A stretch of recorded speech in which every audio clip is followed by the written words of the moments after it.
হে আমার সরিষাবাড়ির যুবক ভাইরা রে,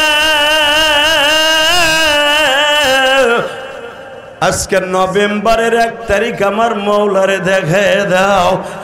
বাজানে 1000 বাহিনী লয়ে যাইতেছে আমার নবী, মাত্র 1000-3000 মোকাবেলায় মুসলমানের চাইতে বাবা 3 গুণ বেশি। 1000 থেকে 300 ভাগ্যে গেলে থাকে কত? এই 700 লইয়া কেমনে 3000-এর বিরুদ্ধে মোকাবেলা করবে? আর এই যুদ্ধে যিনি সেনাপ্রধান হয়ে আসছেন উনি হলেন খালেদ বিন ওলীদ। খালেদ বিন ওলীদের জীবনে কোনো যুদ্ধে বাবা পরাজয়ের কোনো লেখনী নাই। আবু জেহেলের বড় ছেলে ইকরামা যদিও পরবর্তীতে ইসলাম কবুল করছে বাবা, ইকরামার হাতে একটা তরবারি থাকলে 100 জন মানুষকে ইকরামা কোনোভাবেই তার সামনে কুলায়া পারত না বাবা। একজন বেঈমানের ভাগে 7টা করে উট নিয়ে আসছে, 4টা করে ঘোড়া নিয়ে আসছে, আর মুসলমানের বাবা 1099 যুদ্ধে যাইতেছে, মাত্র 14টা ঘোড়া ছিল বাবা, তরবারি ছিল মাত্র 60 খান, আর ওদের তরবারি একজনের হলো 100 করে বাবা। 3000 লোক আসছে বাজার ডে, 100 করে তরবারি হলে কয় হাজার তরবারি তারা মক্কার থেকে লয়ে গেছে। মুসলমানকে চিরতরে নিস্তব্ধ করে দেবে। কারণ কি জানেন?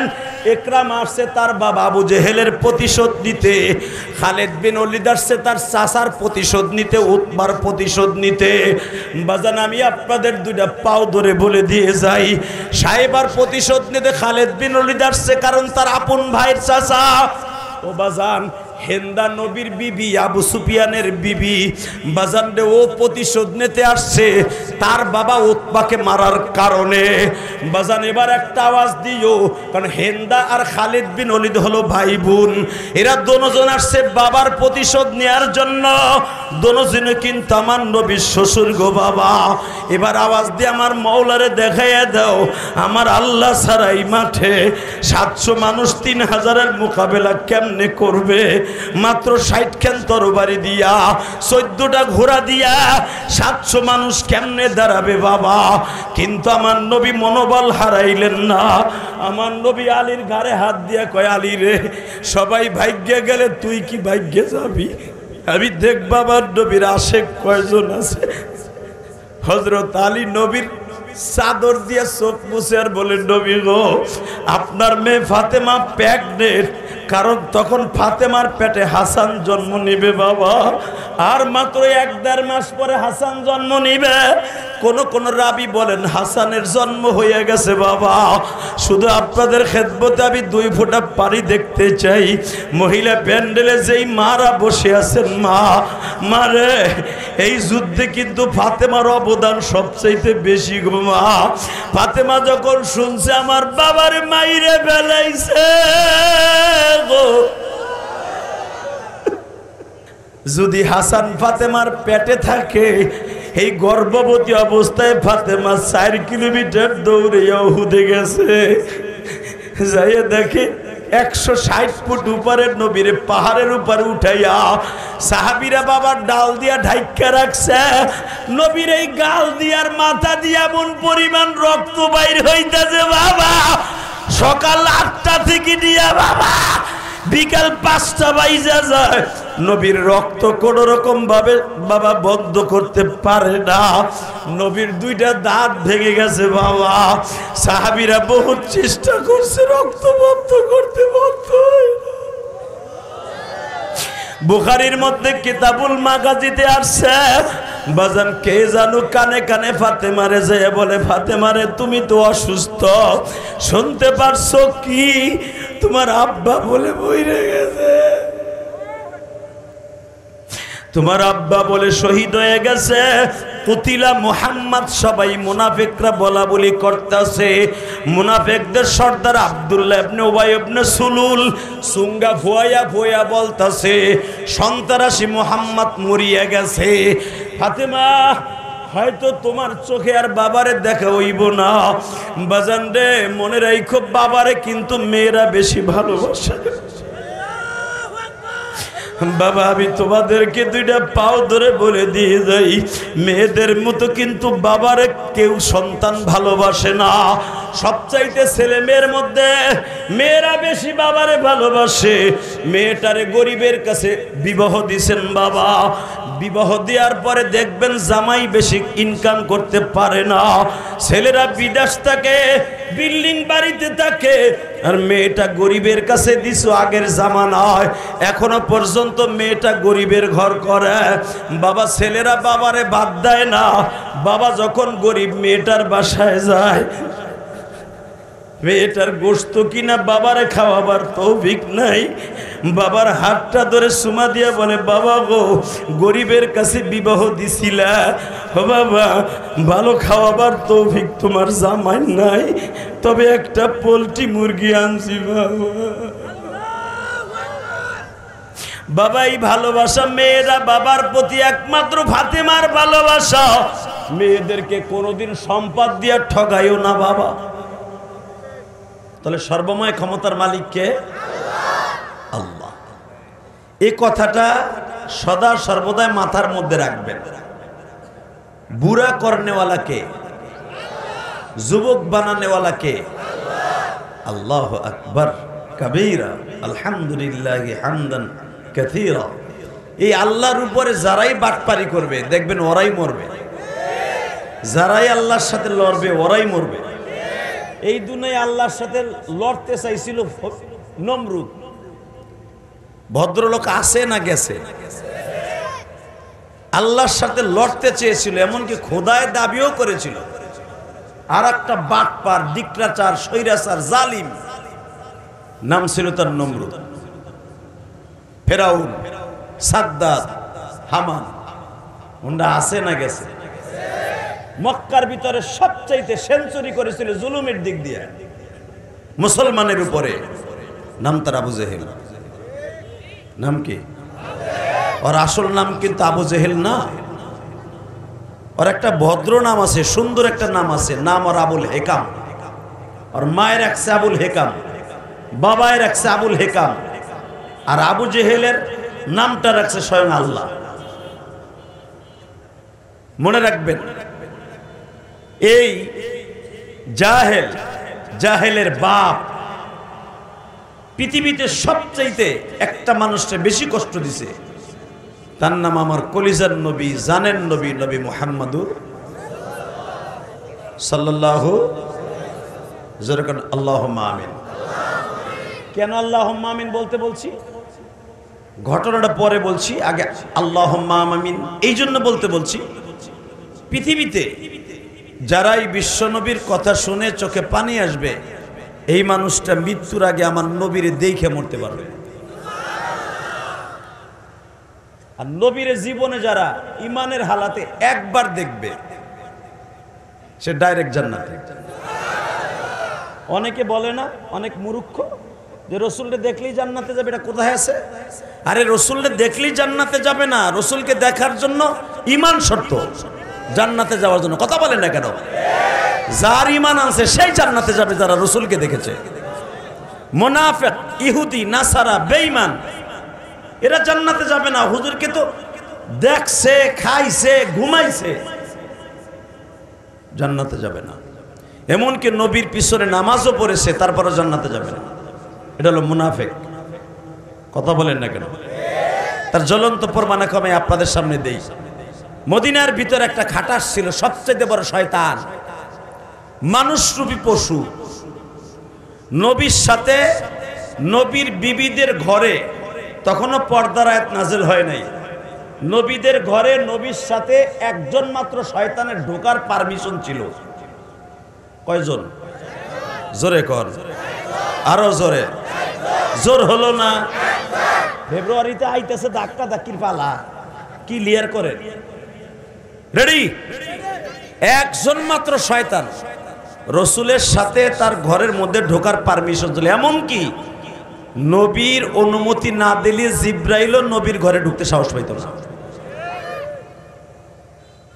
একটা শয়তানের ঢোকার পারমিশন ছিল, কিন্তু নবী জানতো না যে আমার সবচেয়ে বড় দুশমন, তার নাম ছিল আব্দুল্লাহ ইবনে উবাই ইবনে সুলুল। নাম কি? বাপের নাম উবাইদুল্লাহ, পোলার নাম আব্দুল্লাহ, তার বাপের নাম সুলুল। সুলুল যার নাম কোরআনে আল্লাহ নিজে বর্ণনা করছে। আল্লাহু আকবার জোরে বলতে পারলেন না? আব্দুল্লাহ ইবনে উবাই ইবনে সুলুল। এই বেঈমান নবীর সাথে রোজা রাখছে, নবীর প্লেটে ইফতারি করছে, নবীর ঘরে পারমিশন ছাড়া ঢুকছে। হালাকি এখন ওর কর্মকাণ্ডের কথা যদি আপনি এখন শুনেন, আপনি জুতাডারে রেডি করবেন। ও যদি আজকে সরিষা বাড়িতে জন্ম নিত, ওর এখানেই পিড়ে মেরে নিতাম। বাজান রে, বেঈমান কি করেছিল শুধু চোখের পানি দিয়ে আমার মাওলারে বুঝায়া কইবেন। মালিক রে, বেঈমান নবীরে দেখলো, রোজা থাকলো, ইফতারি করলো, কিন্তু এত বড় দুর্ভাগা, কপাল পোড়া জাহান্নামী।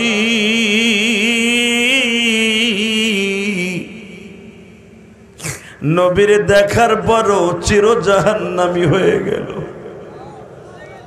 যদি কনগ বাবা কেমনে হইল? নবী আমার ৪র্থ হিজরিতে যখন উহুদের মাঠে যায়, ১০০০ সাহাবী লইয়া নবী মদিনার মসজিদ থেকে প্রায় ৪ কিলোমিটার দূর, এই ৪ কিলোমিটার দূরে যখন নবী আমার ইসলামকে রক্ষা করার জন্য, কোরআনকে রক্ষা করার জন্য ১০০০ সাহাবী লইয়া নবী মদিনার থেকে যাইতেছে, এই আব্দুল্লাহ ইবনে উবাই ইবনে সুলুলের বংশের বাবা ৩০০ মানুষ ছিল। কত? এই বেঈমান ১০০০ মানুষের নেতা ছিল। ১০০০-এর মধ্যে তার বংশের ৩০০ জন যুবক ছিল। বিশ্বনবীর সাথে তাদেরকে নিয়ে রওনাও দিয়েছিল। আব্বাসিয়া নামক স্থানে যাইবার পরে আব্দুল্লাহ ইবনে উবাই ইবনে সুলুল বলতেছে, যেই লোকটা নিজের দেশে আগুন লাগাই আমাগো মদিনায় আসছে, নাউজুবিল্লাহ বলেন না, যেই মুহাম্মদ মক্কার থেকে তার কওমের মানুষগুলা তারে মেরে তাড়ায়া দিছে, এই মুহাম্মাদের কথায় আমরা যুদ্ধে যাইয়া নিজের জীবনকে শেষ করতে পারি না। বুখারীতে আসছে, নবী যখন দেখতে পারলেন ও আমার ১০০০ সাহাবীর মধ্যে ফাটল ধরাইয়া ফেলাইছে, হযরত ওমর বলেন, নবীজি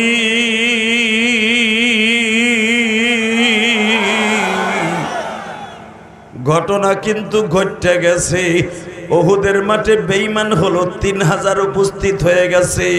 ৩০০০-এর মধ্যে সবচাইতে বড় বাহাদুর আবু সুফিয়ানের ছেলে খালিদ বিন ওলীদ উপস্থিত, আবু জেহেলের বড় ছেলে ইকরামাও সেও উপস্থিত। নবী আরো বড় বড় বীর যোদ্ধা মক্কা থেকে এই যুদ্ধে আসছে গো নবী।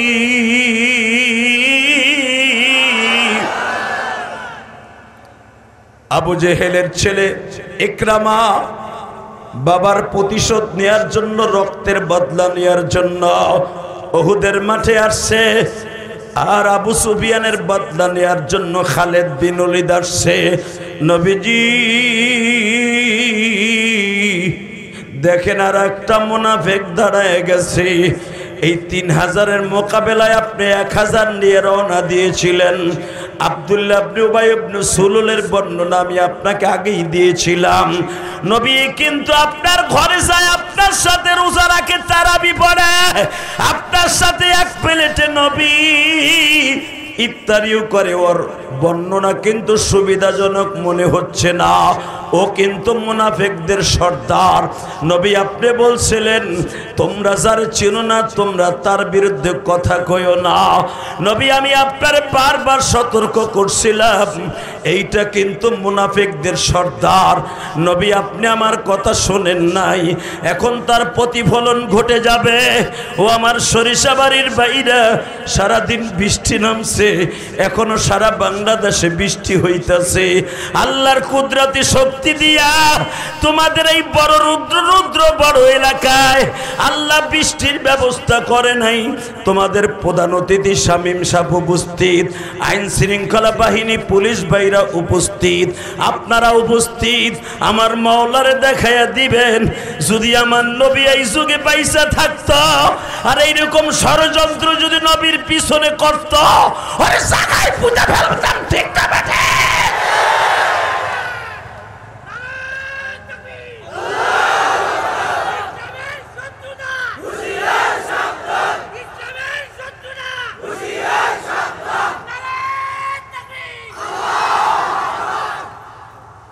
আলহামদুলিল্লাহ বলেন। এই ছেলেটার মুখের মধ্যে আল্লাহ হাউজে কাউসারের পানির ব্যবস্থা করে দিন। শামীম ভাই চলে গেল, ভাই কিছু বলে গেল না, এই মানুষের দরকার না, ভালো লোক। আলহামদুলিল্লাহ বলেন। এখানে যদি অন্য কোন নেতা হয়তো শামীমের পরিবর্তে সালাম দিছে মুখ দেরি যথেষ্ট। জি ইনশাল্লাহ আল্লাহ কবুল করেন, জোরকার আমিন। এটাই হলো তার ভোট আলো বাড়লো ৭৫%। আর আমার কাছ থেকে যদি মাউত নিত 25% কিন্তু এটাই বলেন নেতা, জোরকার আমিন। জনগণের অধিকারকে যারা জনগণের জায়গায় রাখে তারাই হলো আসল নেতা।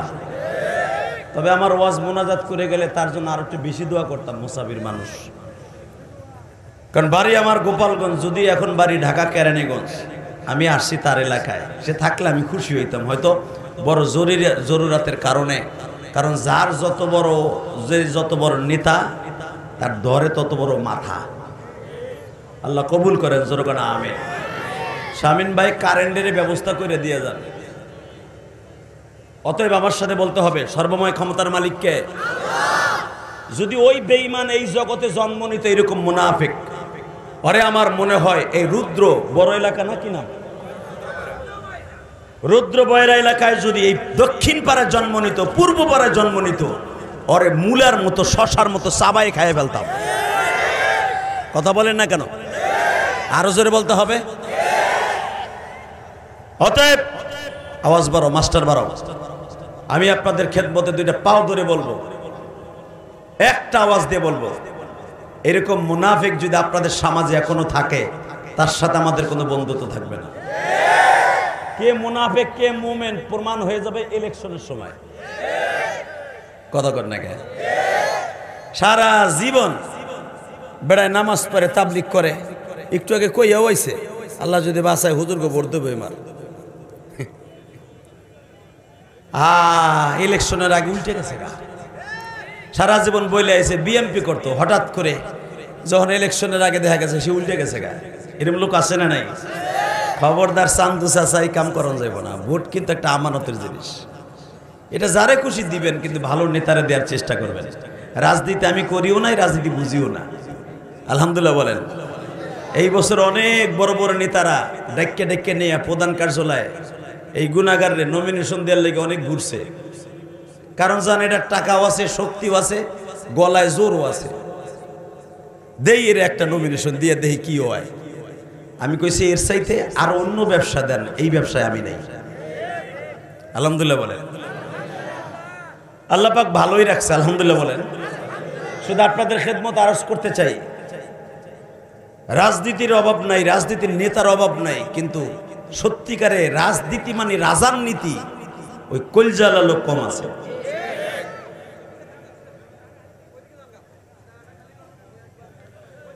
আল্লাহ তাকানের দিকে রইসুল মুনাফিক আব্দুল্লাহ ইবনে উবাই ইবনে সুলুল, এই বেঈমান মুনাফিক যাওয়ার সময় যখন আব্বাসিয়া নামক স্থানে যাওয়া হয়েছে, এখন দিলটা আমার দিকে লাগাবেন আর চোখ দিয়ে 2 ফোঁটা পানি ফেলাবেন। এগো হে নেওয়ার সুবিধা হইব না, এত ডিস্টার্ব করলে ওয়াজ হইব। যে যেমনি আছে হেমনে থাকতে দেন না ভাই। একটু পরে বৃষ্টি আইতেছে, ডিস্টার্ব করেন না। বৃষ্টি আইবই ইনশাল্লাহ। অতএব কিছু সময় কথা বলতে দেন, ইনশাল্লাহ বলেন। কারণ টাঙ্গাল থেকে ভিজতে ভিজতে বৃষ্টি হেন আইব, তো ঢাকার থেকে শুরু হয়েছে বৃষ্টি, এদিকে আইব, একটু পরেই কথা বলতে দেন। আল্লাহ সুযোগ করে দিয়েছেন, আল্লাহর জন্য কিছু কথা কই ইনশাল্লাহ বলেন। লাস্টে আপনাকে কোনোটাই হইব না ডিস্টার্ব করলে। অতএব শুধু আমার দিকে তাকায় বলবেন এই জমিনটা কার হুকুমে চলে? আচ্ছা, আজকে এখানে ওয়াজ যদি এখানে বৃষ্টি আল্লাহ না দিয়ে অন্য কোন নেতাই দিত, ওর নেতার বাড়ি ঘর কান্দে করে নিয়ে যমুনা সেতুর যমুনা নদীর ভিতরে ভিজাইতাম, আর ইলেকশনে নিকুচি করতাম, ঠিক না বেটি? কিন্তু এমন একজন নেতাই করছে যেই নেতার বিরুদ্ধে দাঁড়াইলেও মরণ, ওই নেতার পরে মন খারাপ করলেও বিপদ, ওই নেতারে কোনো কিছু বললেও বিপদ, ঠিক না বেটি? তবে শোনেন, এই পৃথিবীতে বড় জালিম ছিল ফেরাউন। ফেরাউন যখন বিপদে পড়তো পাউডারে আসমানের দিকে দিয়া আল্লাহরে ডাকতো, আল্লাহরে ডাকতো। কেমনে ডাকতো এবার দেখেন।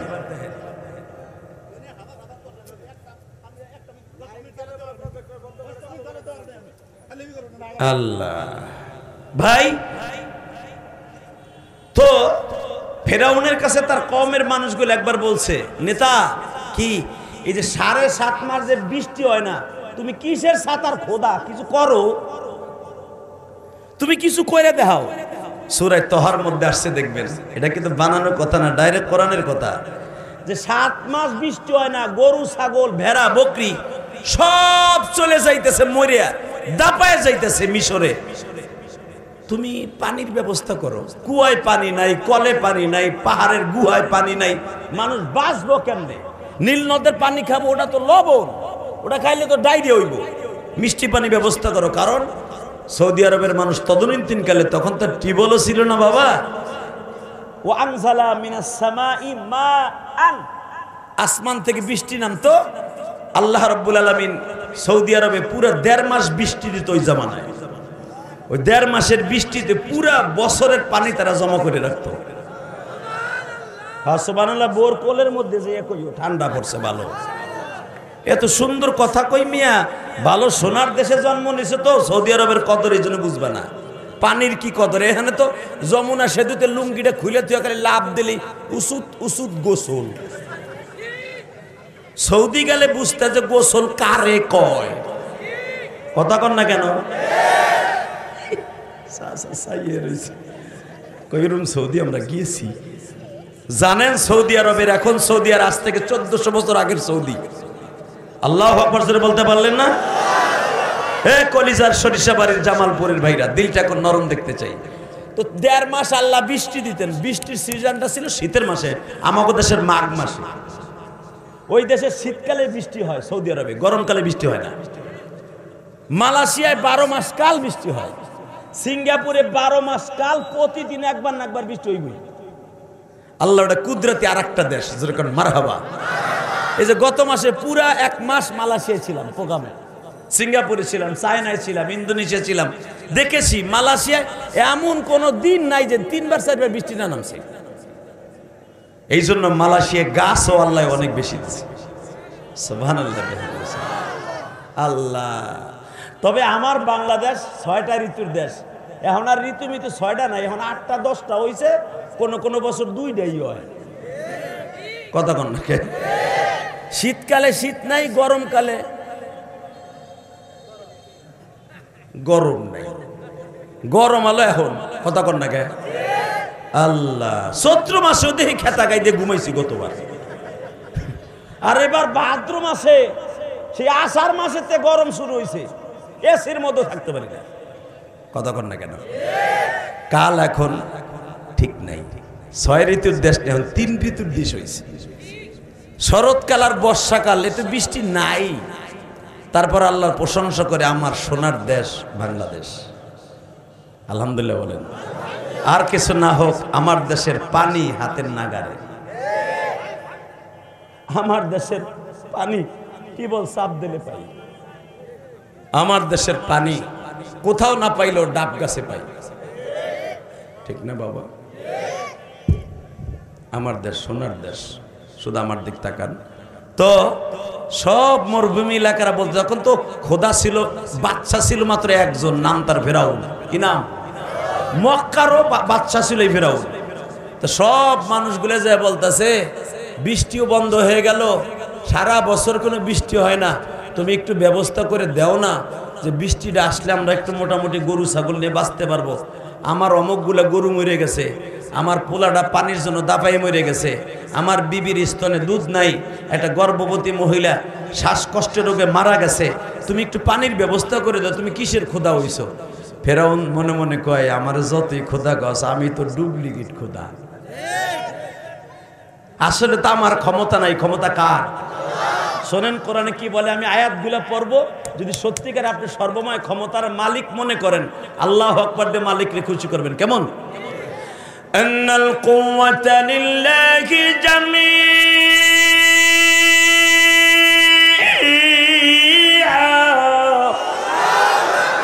আল্লাহু লা ইলাহা ইল্লা হুয়াল হাইয়ুল কাইয়্যুম, তাবারাকাল্লাযী বিয়াদিহিল মুলক ওয়া হুয়া আলা কুল্লি শাইইন কাদির। মাইক সাতার মাইক।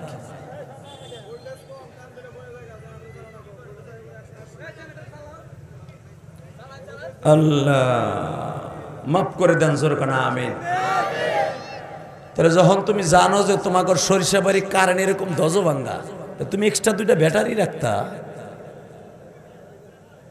আল্লাহ, সুনাম করতে হলে, পয়সা কামাইতে হলে সার্ভিস ভালো দিতে হবে। চান্দু চাচা, এই যে 26টা বছর সার্ভিস ভালো দেই বিদায়ী তো আজকে এত কষ্ট করে ভাইরা আমাকে পিছনে ঘুরে, এমনি এমনি ঘুরে। আলহামদুলিল্লাহ বলেন। কষ্ট হইতেছে হোক, তারপর আমি ওয়াজ করি। আমার যে কি হইতেছে আমি বুঝতেছি ওর মাইকের কারণে। শুধু একসাথে বলতে হবে, হ্যাঁ তুমি বাহিরের মাইক বন্ধ করো, তোমার খালি ভিতরে মাইক চালাও শুধু মহিলা প্যান্ডেলে, আর যেগুলো বাহিরে ফাটাইছো 8টা 10টা ওটা বন্ধ করো, তাহলে ঠিক হয়ে যাবে। আলহামদুলিল্লাহ বলেন। কি আর বেহন বাবা, কিছু করার নাই, আমার তো বাঁচতে হবে। আল্লাহ, এমনি আপনারা দেখতেছেন আমার চোখটা একবার রসগোল্লার মতো ফুলে গেছে, দেখতেছেন না? কথা বললে চোখের মধ্যে এরকম এরকম টাটায়। আল্লাহ আপনি আমারে সুস্থ করে দেন, যেরকম আমি।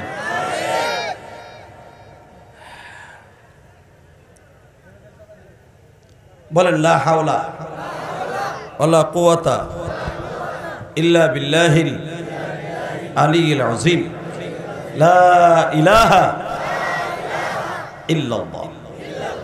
তাকানি দিকে তো বিশ্বনবীর দেশের মানুষও তারা ফেরাউনের কাছে বলল, আপনি একটা ব্যবস্থা করে দেন, এইভাবে যদি পানি ছাড়া মানুষগুলো চলে, মানুষগুলো বাঁচবে কেমনে? ফেরাউন মনে মনে কয়, তার বিবিরে কয়, দেখবেন সব বেটাই কিন্তু বোর কাছে সত্য কথা বলে। ডাকাতি করে গেল, পকেট মেরে গেল, বোরে যে কয় দে আজকে গেছিলাম জামালপুর বাজারে, তারা কান্দি গেছিলাম, পকেট মারছি, কিন্তু আমার কষ্ট হয়েছে। কয় কে? লোকটা সারাদিন মাটি কেটে মনে হয় 700 টাকা পাইছিল, ওই টাকাটা আমি লইছি।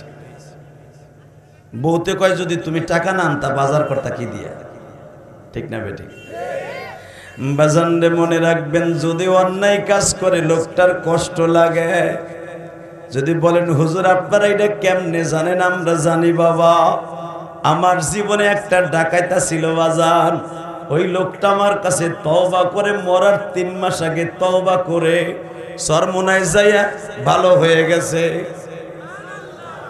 বাজান লোকটার বাড়ি ছিল রাঙ্গামাটি, চিনেন না রাঙ্গামাটি? বাজান রাঙ্গামাটি ছিল, সে মিরপুর 10 নম্বর পকেট মারতো। কোনো ভ্যানওয়ালা ভ্যান বাহিরে রেখে গেলে ঠিক মতো থাকতো না, হয়তো চাকা খুলে রাত্রে বেচে ফেলাইতো, অথবা কোনো রাস্তার যে বাতি আছে এরকম 50-60টা বাতি চুরি করে সকালবেলা রিজেক্ট মালের সাথে বিক্রি করতো।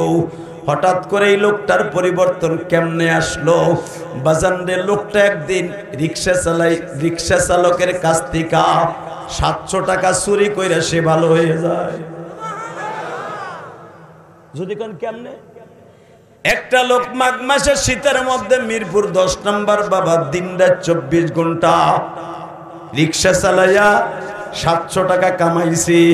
তখন বাবা অটো গাড়ি চালানো সরকারিভাবে বৈধ ছিল না টাউনে। সারাদিন রিক্সা চালাইয়া শীতের মধ্যে বাবা 700 টাকা পকেটে নিয়া ক্লান্ত শরীর লইয়া রিক্সার উপরে ঘুমাইয়া পড়ছি। ওই চোরটায় টাকা 700 লইয়া বাসায় চলে গেছে। পরের দিন আসিয়া দেখে ঠিকই ওই রিক্সাওয়ালা এখানে দাঁড়ায় দাঁড়ায় কান্দে। সকালবেলা 10টার সময় রিক্সাওয়ালার কান্না দেখিয়া ওই চোরার ডিউটি তো 10 নম্বর, কারণ দেখবেন চোরের এক একটা জায়গায় টাউনে ভাগ আছে। কথা কর না কেন? কেউ করবে বনানী, কেউ করবে গুলশান, কেউ করবে যাত্রাবাড়ির মোড়ে, কেউ করবে 10 নম্বরে মোড়ে, কেউ করবে 13 নম্বরে। কারো এলাকায় কেউ ডাকাতি করবে না। অগো আবার তাবলিগ জামাতের প্রতিদিন তাশকিল হয়, কে কত কামাইছো, সুবিধা কোন জায়গায়, আবার ডিউটি ভাগ হয়। যদি কেন এইগুলো কেমনে জানে আপনি কেমনে চলছেন নি, ওরাই কয়।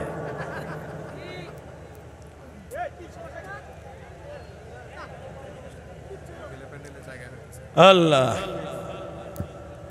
মহিলা প্যান্ডেলে বলে জায়গা হয় না। ও মা, আমি জানি আমার মাদের একটু বেশি জায়গা লাগে। মা, ও মা একটু চেপে চেপে বসেন। আল্লাহ তাআলা আমার মাদেরকে চেপে চেপে বসার তৌফিক দান করেন। শুধু আপনাদের খেদমত আরজ করব, শুধু আমার দিকে তাকাবেন। তো এই ডাকাত লোকটা একদিন হঠাৎ করে আমার মসজিদে জুমার নামাজ পড়তে আসছে। আমি তো 10 নম্বরে খতিব। তো যখন জুমার নামাজ পড়তে আসছে, আমি একদিন বয়ানে বলে ফেলছি আল্লাহ সব গুনাহ মাফ করবে, পরের হক মাফ করবে না। কেউ যদি জুতা চুরি করে থাকেন, মসজিদে জিনিস চুরি করে থাকেন, মসজিদের কল চুরি করে থাকেন, আল্লাহ ওই লোকটা জুমার পরে দেখি অনেক কাঁদতেছে। কাইন্দা বলতেছে, হুজুর আমার জীবনে একটা ঘটনা ঘটছে গত 3 মাস আগে। কেমনে? আমি একজন লোকের 700 টাকা চুরি কইরা লোকটারে পরের দিন দেখছি রাস্তায় দাঁড়ায় দাঁড়ায় কাঁদতে। কে?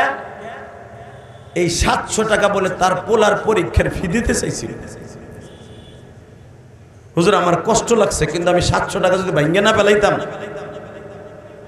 তাহলে হুজুর আমি ফেরত দিতাম। হুজুর আমি তো ওই লোকটার জীবনে পাবো না, আমি কেমনি কি করবো? আমি বললাম আপনার কিচ্ছু করার নাই, ওই লোকটারে খুঁজতে থাকেন, আর যদি কোনোদিন পান দিলেন তাহলে হলো ওনার নামে সদকা করে দিয়েন। এটা আপনার সওয়াব হবে না, সওয়াব হবে ওনার। আলহামদুলিল্লাহ বলেন। যদি না পান, এটা হলো আপনার লাস্ট স্টপেজ। আপনি যদি মরার আগ পর্যন্ত না পান, তালাশ করতে থাকবেন। যদি পান, দান করার পর আবার তার 700 টাকা ফিরিয়ে দিয়েন।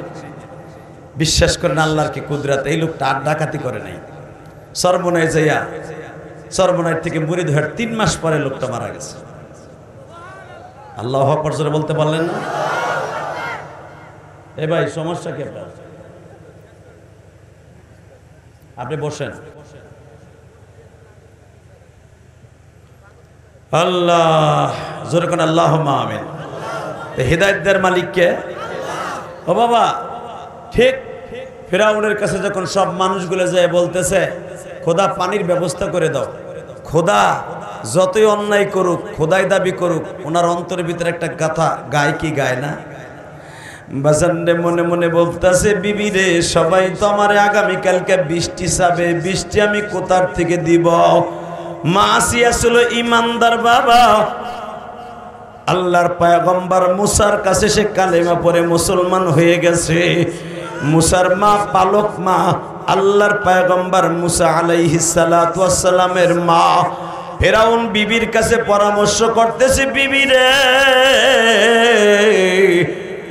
তুই তো মুসার মা ছিলি, তুই কি আমার একটা পরামর্শ দিবি? যদি আগামীকালকে বৃষ্টি না দিতে পারি, আমার খোদা বলে কেউ মানবে না। বাজানরে দিলটা নরম করে দিবেন। যখন বলছে আমার খোদা বলে কেউ মানবে না, বাজান দেখবেন স্বামী যতই খারাপ হোক, স্ত্রী কিন্তু চায় আমার স্বামী কারো হাতের মাইন্না খায়। এ বাজান মাসিয়া কিন্তু জান্নাতি মহিলা।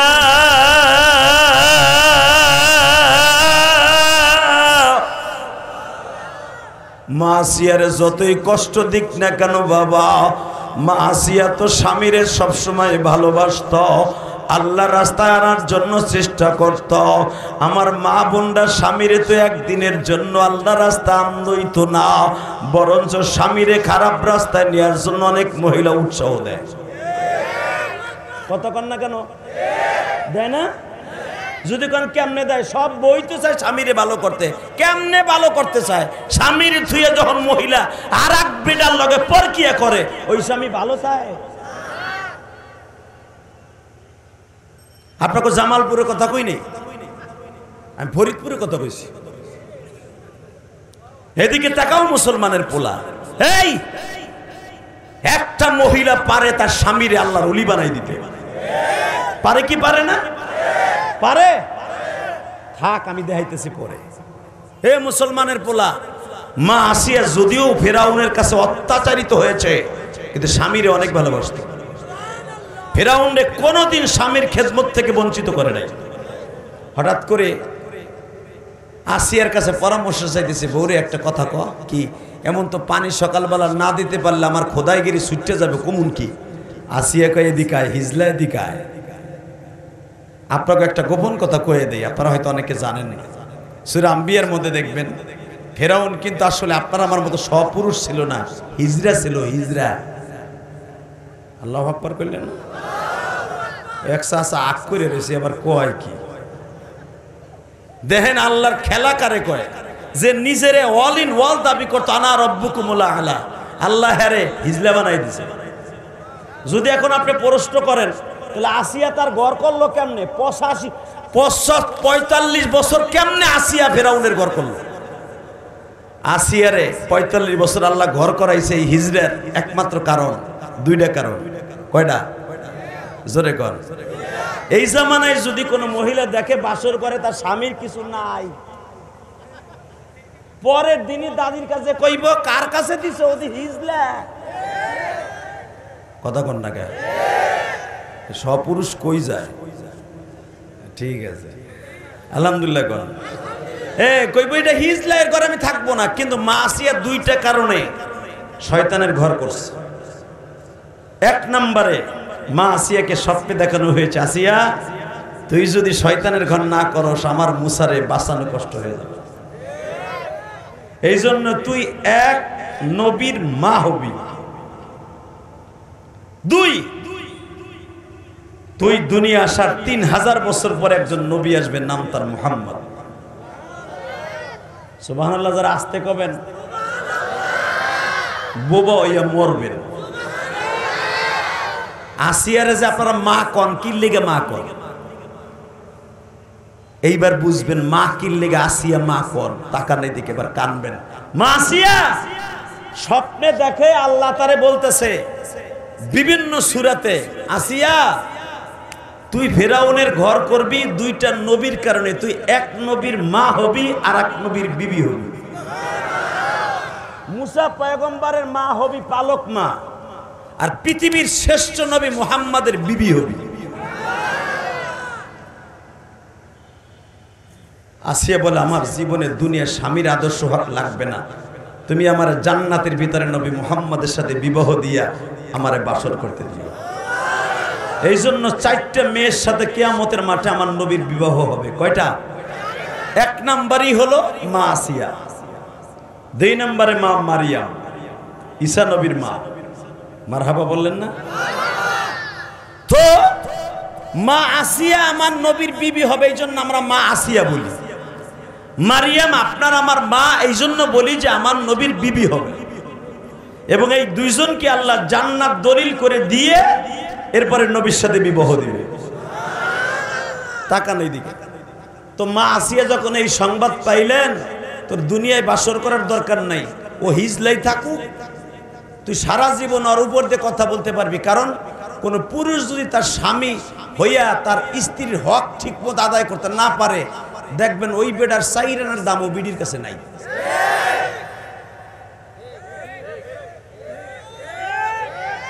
ওই চাষা এখনো চাষিরে ঘুষাইয়ের না, দাঁত দুধ লড়াই হেলায়। এই যে চাষা কি লেগে জানেন, ওই চাষা এখনো চাষিরে কন্ট্রোল করার শক্তি আছে এখন। আর টাউনে মগাগুলা 40 বছর পরে বোর হক আদায় করতে পারে না। কি লেগে জানেন? একমাত্র হারমের মুরগি হিজলা হওয়ার কারণে। আপনি এত জোরে চেতা দেন কেমন? হয় এর মইতা আছে মনে হয়। এই মুসলমানের পোলা, মনে রাখবেন, মা আসিয়ারে কন্ট্রোল করতে পারে নাই ফেরাউন। খোদা হওয়ার পরও, সারা পৃথিবীর বাদশা হওয়ার পরও স্ত্রীর কাছে দুর্বল ছিল একমাত্র খোঁজা হওয়ার কারণে। যখনই ও মাথার উপর ধরতে যাইতো আসিয়ার কথা, হিজলা তোর পাও ধরছি, তুই এই সফটওয়্যারটা বাদ দে। মারহাবা কইলেন না? তুই যদি তেরেং ফেরেং করস তোরটা কিন্তু কইয়া দিমু, তোর খোদাই গিরি সুডাই দিমু আমি আসিয়া। তোর পাও ধরছি, আমি এই দিক দিয়ে একটু দুর্বল, তুই কারো কাছে কইস না, তাহলে আমার খোদাইগিরি থাকবো না। সবাই কইবে হিজলারে খোদা মানবো। অতএব তুই একটু সহ্য কর, তুই যা কবি তাই করবো। স্বর্ণের খাটে ঘুমাইতে চাস, ঘুম পড়াবো। 250 ভরি স্বর্ণ লয়ে 24 ঘন্টা চলতে চাস, চলতে দিব। স্বর্ণের প্লেটে খাইতে চাস, খাইতে দিব। মা আসিয়া বলতেন, দুনিয়া সব সুখ আমারে দিবি, আখিরাতে সুখের জন্য বাকি থাকবে। আল্লাহু আকবার জোরে বলতে পারলেন না? বাজান রে, এবার দিলটা নরম করে আমার মওলারে দেখাইয়া দেন 2 চোখের পানি দিয়া। মা আসিয়ার কাছে পরামর্শ চাইতেছে। ফেরাউন বলতেছে, আসিয়ারে আগামীকালকে পানি দেব, কেমনে বুদ্ধি দে। মা আসিয়া পানির গ্লাসটা হাতে দিয়া কয়, হিজলা তোর পাও ধরছি, এই সময় এই কথা কস? আমি আছি বিপদে, তুই আবার কাটা গায়ে লবণ দেস? হে, তোর কাটা গায়ে লবণ দিব না? তোরে কতবার আমার ছেলে মুসা বলছে কালেমা পড়, তুই কালেমা পড়লে যা চাইতে তাই পাইতি, দুনিয়ায় কিছু না পাইলো আখিরাতে পাইতি। তুই তা তুই আকামের গো। এখন বিপদে পড়ে কয় বৃষ্টি পামু, কই বৃষ্টি? তোর বাপের আসমানে যে প্রস্রাব করতে পার, তোর বাপও তো নাই বদমাইশ। শোন, তুই একমাত্র বৃষ্টি আনতে পারবি তুই না। ওয়া আনজালা মিনাস সামাই মাআন ফাআখরাজাহুমা। এটা আমার কথা না, কোরআন শরীফের কথা আছে না নাই? তুই বৃষ্টি আনতে পারবি, জমিন থেকে ঘাস উড়াইতে পারবি। ফাআখরাজাহুমা, এই জমিন থেকে আমার আল্লাহ বৃষ্টির কারণে ঘাস উঠায় দিবে। ছাগল ব্যাকরা বড়ি ভরা, সবাই ঘাস খাইতে পারবে, পানি খাইতে পাবে। আল্লাহু আকবার জোরে বলতে হবে। খোদাইগিরি বাদ দিয়ে ভালো। এখন শয়তান কি কয় হলেন? কহুন তুই আল্লাহরে বুদ্ধি দিয়ে কো, আমি দুনিয়া চাই, আখিরাত চাই না। মা আসিয়া বলে, ঠিকই কইছস যে দুনিয়া চাষা আখিরাত চাস না। ঠিক আছে আল্লাহ, এই বদমাইশ বলে দুনিয়া চাই আখিরাত চায় না, তুমি একটা কাজ করো, আর দুনিয়া দাও, আখিরাত দিও না। বল তুসিরুনাল হায়াতাদ দুনিয়া ওয়াল আখিরাতু খায়রু ওয়া আবকা। আল্লাহ, তুমি আবার মুসারে ভালো রাখো, আর এই জালিম যা চাই তাই দাও। আমি আসিয়া, আমি তার ঘর করে বিদায়, স্ত্রী একটা হক থাকে, অন্তত আমি তোমার কুদরতি পাও ধরে বলছি, শয়তান যা চাই তাই দাও।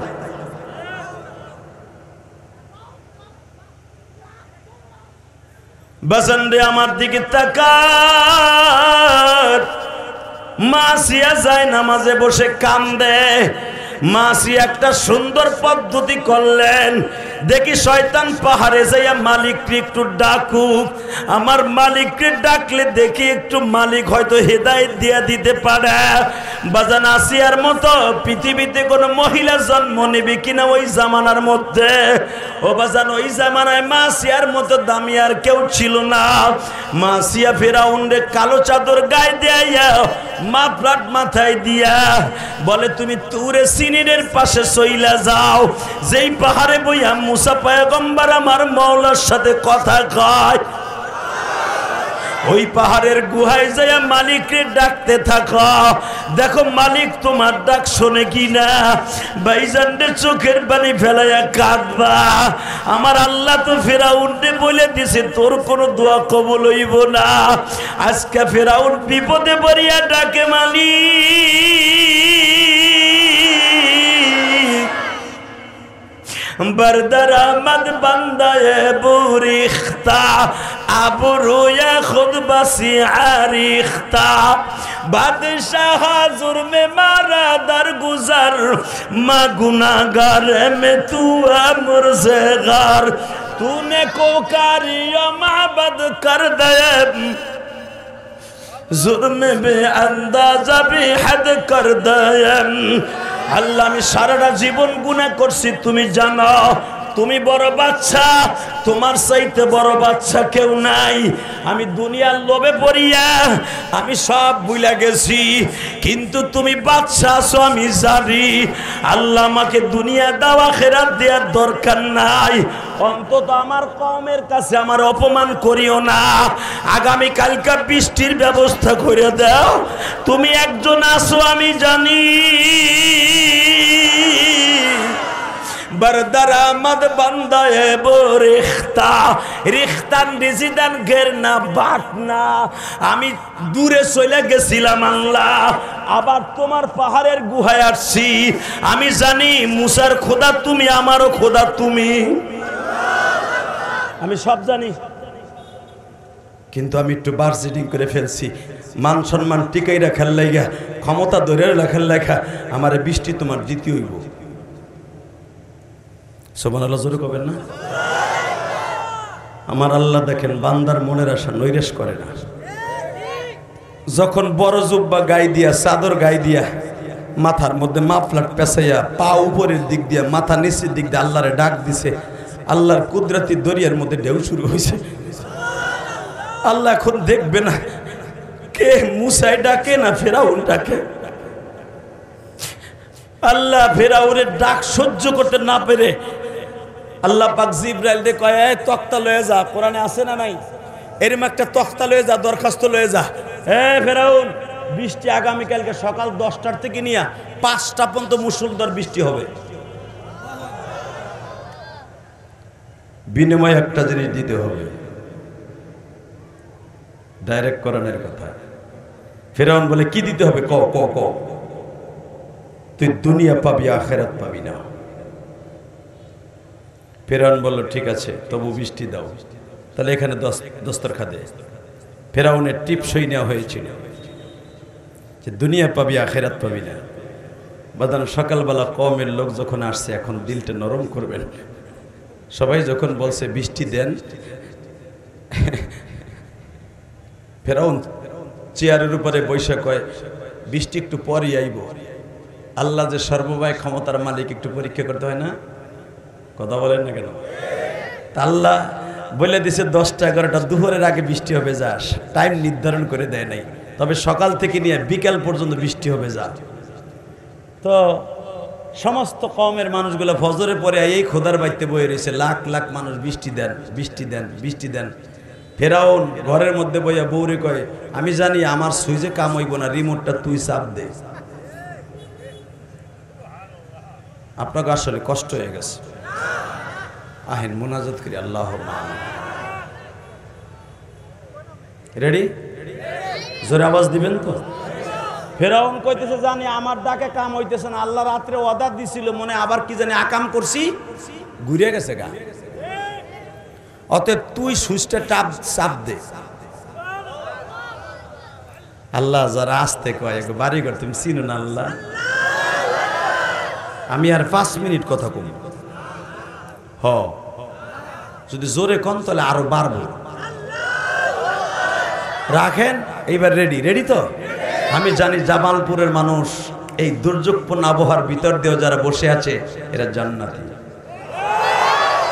লিল্লাহে তাকবীর, লিল্লাহে তাকবীর। উলামা একরাম রেডি হও।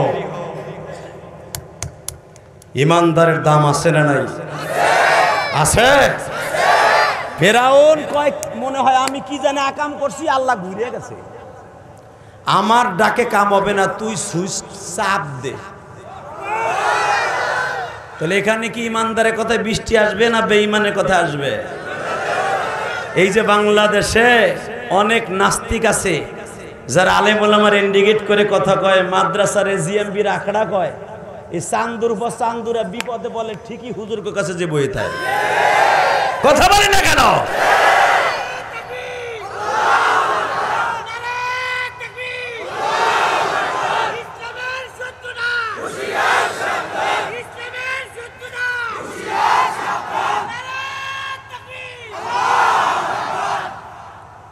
বারাকাল্লাহু ফি হায়াতি। হে কলিজার ভাইরা আমার, দেখবেন আলেমগো দেখলি ওরে গুড়া কিমিতে কামড়ায়। আপনাকে ওই টাকলা মুরাদ আলেমগো ঠিকই গাইলেই তো। আবার দেখতেন 15ই আগস্ট হাসিনার জন্মদিনে মিলাদে যে উপস্থিত হইত, যে বলতো বেদাইতে হুজুর কই আছে মিলাদ পড়া, কথা কন না কেন? হুজুর কাছে ধরা তো ধরাই। আবার যখন ওয়াজ মাহফিল আপনার এলাকায় আসতো, টুপি একটা মাথায় দিত, ওর কপাল ডাইকা। দেখছি তো কেন, চান্দি তো মাল নাই। এই মুসলমানের পোলা, হাইছেন না? ওই সরকারের আমলও আমরা কাউরে ভয় করে কথা বলে নাই, জেলে গেছে, জরিমানা দিছে, এমনকি রিমান্ড দিছে, ল্যাংটা করে পিটাইছে, তারপর আলেম ওলামার মুখ বন্ধ করতে পারে না। আলেমদের জবান বন্ধ করার মতো আল্লাহ ছাড়া কেউ নাই। মামুনুল হকের ধর্ষণ মামলা দিয়ে বহুত জেল খাটাইছে 3 বছর। দেখুন মামুনুল হক এখন প্রেসিডেন্টের সুরাতে চলে, আর তোমরা এখন জেলের মধ্যে গরম ডিম খাও। সবকিছুর মালিককে ওই আল্লাহ আছে না? দীপ্ত কন্টাক্ট আওয়াজ দাও, সরিষাবাড়ির সন্তান আমি, গোপালগঞ্জের সন্তান তুমি, সরিষাবাড়ির সন্তান। যদি কখনো আলেম উলামাকে মাইনাস করে, দাড়ি টুপিকে মাইনাস করে, কোরআন হাদিসের আলোচনাকে মাইনাস করে, বাংলার জমিনে কেউ ক্ষমতায় টিকে থাকতে চায়, ওই ক্ষমতার উপরে সুতার বাড়ি মারবো, সুতার বাড়ি মারবো। কে কে রাজি আছে আল্লাহকে হাত তুলে দেখায় দাও।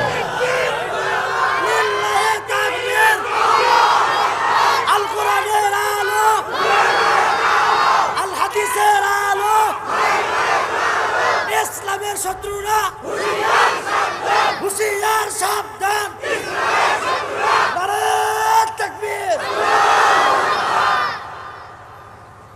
সামনের কয়জনে তাকবীর দেয়, পিছে যেগুলো অন্ধকারে বইছে ওগুলো চিন্তা করে দিয়া লাভ কি?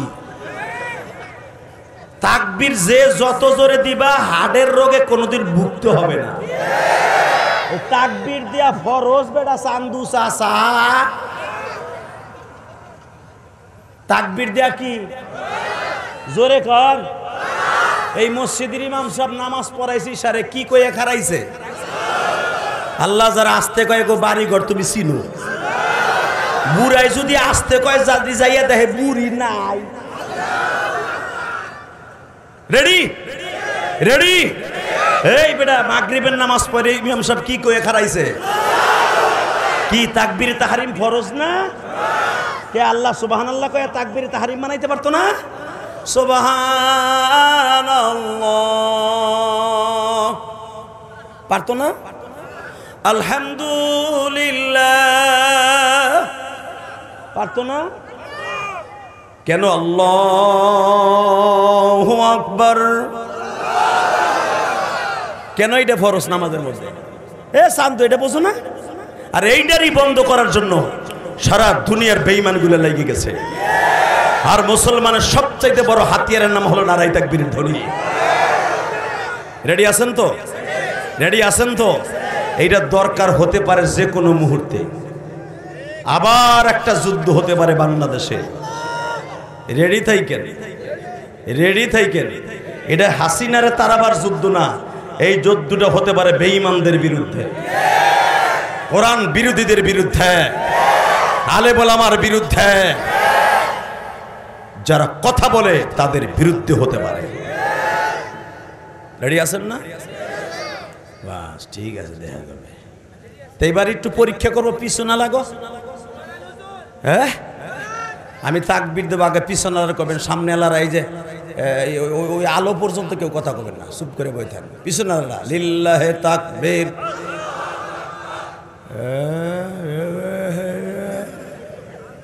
আবার লিল্লাহে তাকবীর। মাশাআল্লাহ, এইবার ঠিক আছে। সবাই একসাথে লিল্লাহে তাকবীর।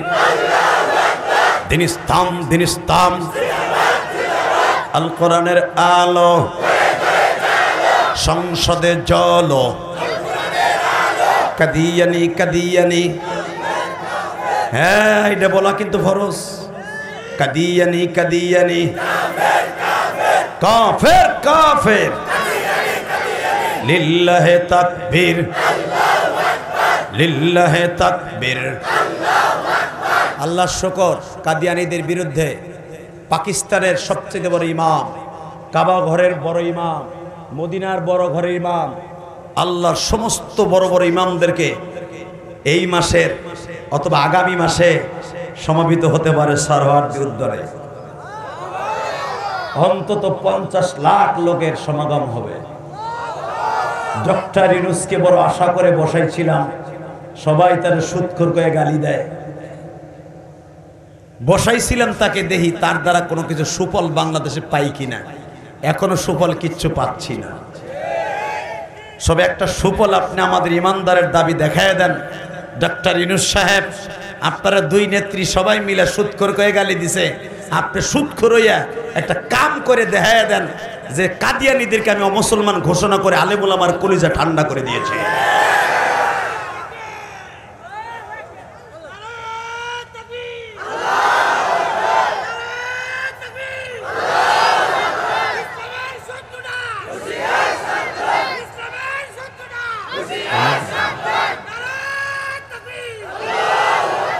মাশাআল্লাহ মাশাআল্লাহ, আল্লাহ কবুল করেন, যেরকম আমিন। কষ্ট হইতেছে আপনাদের? আর বেশি রাত করবো না ইনশাআল্লাহ। না বড় গেল বাবা, আইতাছে বৃষ্টি ইনশাআল্লাহ বলেন।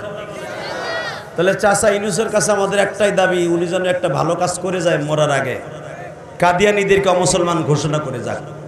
উনি মরে গেলেও শান্তি পাবে ইনশাআল্লাহ। আল্লাহ কবুল করেন, যেরকম আমিন। আমার দিকে তাকান বাজান, এই জমিনের মালিককে ওই আল্লাহ যদি বলে আমার নবী শেষ নবী, আর কাদিয়ানীরা যদি কয় শেষ নবী না, মির্জা গোলাম আহমদ শেষ নবী, ওর কপালে জুতার বাড়ি ছাড়া মুসলমান মেনে নিতে পারে না। তো আমার দিকে তাকান, বিশ্ব নবী বলতেছেন মা আসিয়া যখন, আরে মা আসিয়ার কথা তো কোরআনে আছে, আছে না নাই? ফেরাউনের কথা কোরআনে আছে না নাই? যখন সূরা তহার মধ্যে আসছে ফেরাউনের কথা কাম হয় না, মা আসিয়া যায় নামাজ বিষয়ক, আল্লাহ আমি তো জানি শয়তানের শয়তানি তুমি বাড়াই দিবা, বৃষ্টি বলে ওয়াদা করছিলে দিয়ে দাও না। মা আসিয়া বলতে দেরি আছে, বৃষ্টি শুরু হয়ে গেছে। বৃষ্টি যখন আরম্ভ হয়েছে ফেরাউন এখন এমন বলতেছে, হ্যাঁ যাও। মারহাবা বলেন। দেখেন না কিছু কিছু নেতা আছে জনগণ রে এমনি এমনি দেয়, কথা কন না কেন? এই বেটা, ফেরাউন জনগণে কইতেছে যাও, আবার যা চাইবা চাহিবা মাত্র তাই পাইবা। জনগণ কয় খোদা যদি তুমি ঠিকই হইতা, ডুপ্লিকেট না হইতা, চাইলাম কতদিন ধরে দিলা আজকা, অবশ্যই মনে হয় রব্বে কারিমের পক্ষ থেকে আসছে। ওই জায়গায় বসিয়েই মুসা পয়গম্বরের হাতে 40,000 আল্লাহর পাগল মুসলমান হয়ে গেল।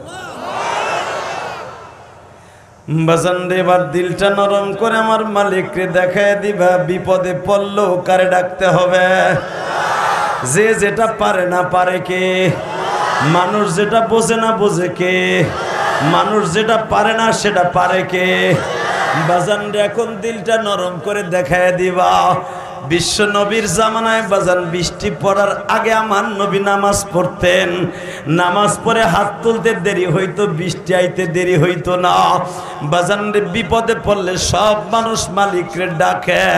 ঠিক এই জমিনে বাবা সবচাইতে বড় ডিক্টেটর স্বৈরাচার ফেরাউনের চাইতে ভয়ঙ্কর শয়তান ছিল, নাম ছিল তার আবু জেহেল। নাম কি? এই আবু জেহেলের মরার পরে বাবা সবচাইতে বড় শয়তান ছিল মদিনায় আব্দুল্লাহ ইবনে উবাই ইবনে সুলুল। আমার দিকে তাকাবার চোখটা পানি দিয়া মাওলারে বুঝায় কইবা, 1000 বাহিনী নিয়ে নবী উহুদের দিকে যাইতাছে। শয়তান মাত্র 1.5 কিলোমিটার যাইবার পরে বাবা তার কওমের মধ্যে যে 300 জন মানুষ ছিল, এদেরকে লইয়া ভাগ্য আসতেছে মুহাম্মাদের কথায় আমরা যুদ্ধ কেন যাব, ছেলে মেয়েরে কেন এতিম বানাবো, চলো আমরা এখান থেকে মুহাম্মাদের কাছ থেকে ভাগিয়া যাই।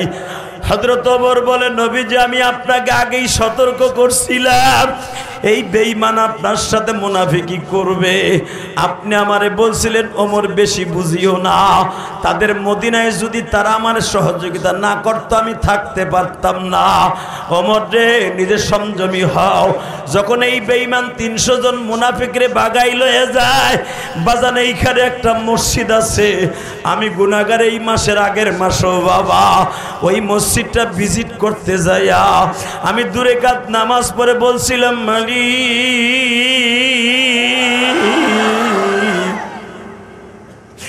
তোমার নবী এইখানে দাঁড়াইয়া 1.5 ঘন্টা কাঁদছিল।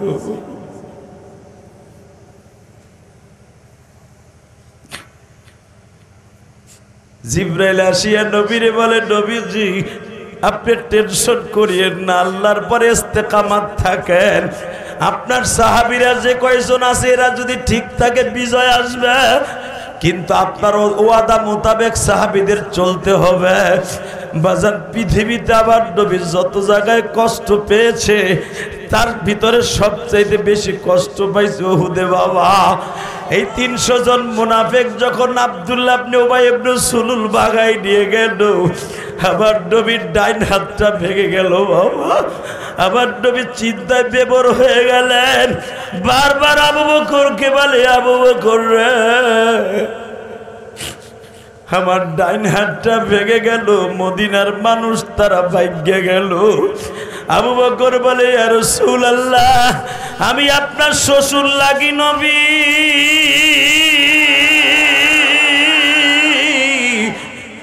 আপনার ওমরও কিন্তু আপনার শ্বশুর লাগে, উসমান গনি আপনার 2টা মেয়ের জামাই, ফাতেমারে বিবাহ দিছেন মাত্র 1 বছর হয়েছে নবী, আলীও কিন্তু আপনার জামাই, 2 জন হলো আপনার জামাই, 2 জন হলো আপনার শ্বশুর। নবী টেনশনের কোনো কারবার নাই। ওমরের মতো বাহাদুর, আলীর মতো বাহাদুর যদি 2 জন মসজিদের ও নবী উহুদের মাঠের 2 দিকে দাঁড়ায়, আমার বিশ্বাস বেঈমানরা 3000 হোক আর 3 লাখ হোক মুসলমানের তরবারির সামনে কুলাইতে পারবে না, মুসলমানের সামনে কুলাইয়া উঠতে পারবে না, পারবে না, পারবে না।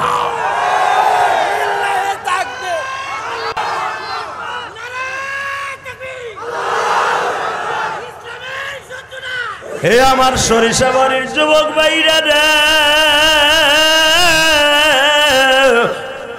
আজকে নভেম্বরের 1 তারিখ আমার মৌলারে দেখে দাও।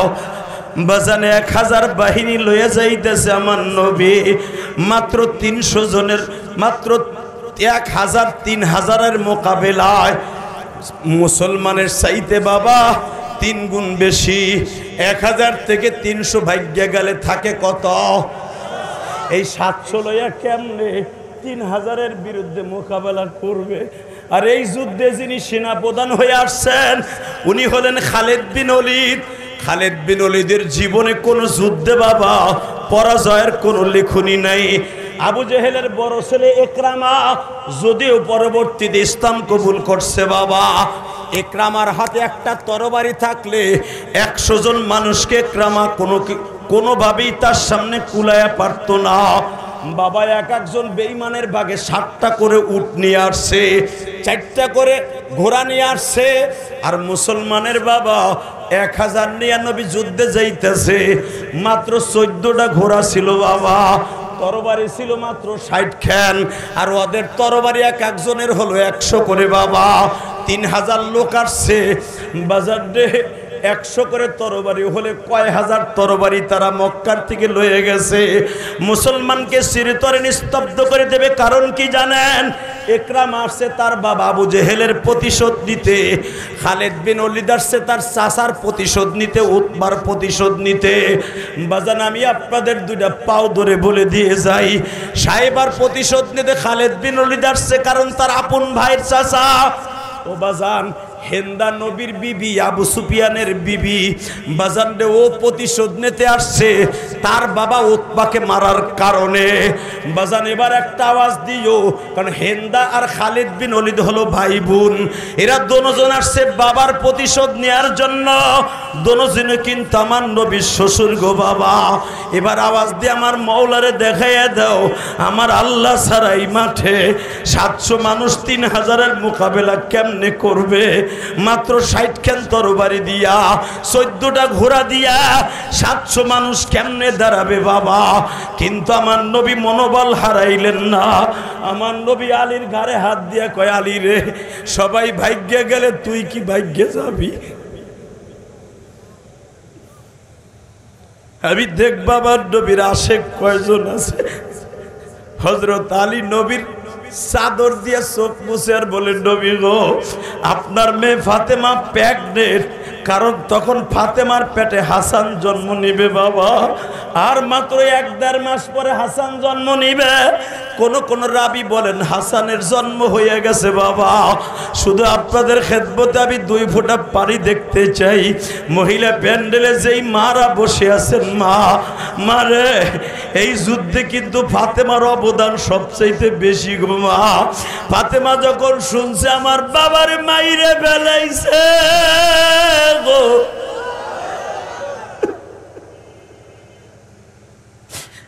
যদি হাসান ফাতেমার পেটে থাকে, এই গর্ভবতী অবস্থায় ফাতেমা 4 কিলোমিটার দৌড়ে উহুদে গেছে। যাইয়া দেখে 160 ফুট উপরে নবীরে পাহাড়ের উপরে উঠাইয়া সাহাবীরা বাবার ডাল দিয়া ঢাইকা রাখছে। নবীর এই গাল দিয়ার মাথা দিয়া এমন পরিমাণ রক্ত বাইর হইতাছে বাবা, সকাল 8টা থেকে দিয়া বাবা বিকাল 5টা বাইজা যায়, নবীর রক্ত কোন রকম ভাবে বাবা বন্ধ করতে পারে না। নবীর 2টা দাঁত ভেঙে গেছে বাবা। সাহাবীরা বহুত চেষ্টা করছে রক্ত বন্ধ করতে, বন্ধ হয় না। বুখারীর মধ্যে কিতাবুল মাগাজিতে আসছে, বাজান কে জানো কানে কানে ফাতেমারে যায় বলে, ফাতেমারে তুমি তো অসুস্থ, শুনতে পারছো কি তোমার আব্বা বলে মরে গেছে, তোমার আব্বা বলে শহীদ হয়ে গেছে। কুতিলা মুহাম্মদ। সবাই মুনাফিকরা বলা বলি করতেছে। মুনাফিকদের সর্দার আব্দুল্লাহ ইবনে উবাই ইবনে সুলুল সুঙ্গা ফুয়ায়া ফুয়া বলতাছে, সন্ত্রাসী মুহাম্মদ মরিয়া গেছে। ফাতেমা, হয়তো তোমার চোখে আর বাবারে দেখা হইব না। বাজান রে, মনে রাখো বাবারে কিন্তু মেয়েরা বেশি ভালোবাসে। বাবা, আমি তোমাদেরকে 2টা পাও ধরে বলে দিয়ে যাই, মেয়েদের মতো কিন্তু বাবারে কেউ সন্তান ভালোবাসে না। সবচাইতে ছেলে মেয়ের মধ্যে মেয়েরা বেশি বাবারে ভালোবাসে। মেয়েটারে গরিবের কাছে বিবাহ দিছেন বাবা, বিবাহ দেওয়ার পরে দেখবেন জামাই বেশি ইনকাম করতে পারে না, ছেলেরা বিদেশ থাকে, বিল্ডিং বাড়িতে থাকে, আর মেয়েটা গরিবের কাছে দিছো আগের জামানায়। এখনো পর্যন্ত মেয়েটা গরিবের ঘর করে। বাবা, ছেলেরা বাবারে বাদ দেয় না। বাবা যখন গরিব মেয়েটার বাসায় যায়, মেয়েটার গোশত কিনা বাবারে খাওয়াবার তৌফিক নাই, বাবার হাতটা ধরে সুমা দিয়া বলে, বাবা গো, গরিবের কাছে বিবাহ দিছিলা, ও বাবা ভালো খাওয়াবার তৌফিক তোমার জামাই নাই, তবে একটা পোল্ট্রি মুরগি আনছি বাবা। বাবা, এই ভালোবাসা মেয়েরা বাবার প্রতি একমাত্র ফাতেমার ভালোবাসা। মেয়েদেরকে কোনোদিন সম্পদ দিয়ে ঠগাইও না বাবা, ঠিক না বেঠিক? মেয়েদেরকে টাকা কম দিয়া পোলাদেরকে বেশি দিয়ে যায়, সম্পদ মেয়েদেরকে কম দিয়া ছেলেদেরকে বেশি দিয়ে যায়। ও চাচা, কবর থেকে উড়াই দিবে কিন্তু, খবরদার। তাকানের দিকে ফাতেমা দৌড়ে যায়, দেখে এবার কানবেন, আমি দেখবো নবীর আশেক কয়জন আছে, আমার নবীর প্রেমিক কয়জন আছেন, নবীরে যারা জীবনে স্বপ্নে দেখতে চান। চক্রে বুঝে, এখন চক্রের জীবনে কতই তো কানলি, মা মরলো কানলি, বাপ হলো কাঁদলি, আমার নবীর প্রেমিক 1 ফোঁটা পানি আসে না। ফাতেমা যখন দৌড়ে যে দেখে 160 ফুট উপরে আমার আব্বারের টাইনেস ফের সাহাবীরা উঠাইছে, ফাতেমা একটা দৌড় দিয়ে যায়, দেখে সাহাবীরা চাদরের পরে চাদর, লুঙ্গির পরে লুঙ্গি দিয়া দিয়া নবীর গালের মধ্যে সাইপা ধরে এত রক্ত কলস ভরে ভরে কইতে আসে আল্লাহই ভালো জানে। কোনো তাই রক্ত বদ্ধ করতে পারে না। মা ফাতেমা বাবার জন্য একটা চাটাই লয়ে গেছিল, আব্বারে এই চাটাইতে শোয়াইয়া খেদমত করবে। ফাতেমা চিন্তা করলেন আমি তো কিছু নিয়ে আহি নাই। ওই চাটাইটাই ফাতেমা অতি দ্রুত আগুন লাগাইয়া পোড়াইয়া ফাতেমা জাইতুনের তেল দিয়া বাবার এইখানে চাইপা ধরছে।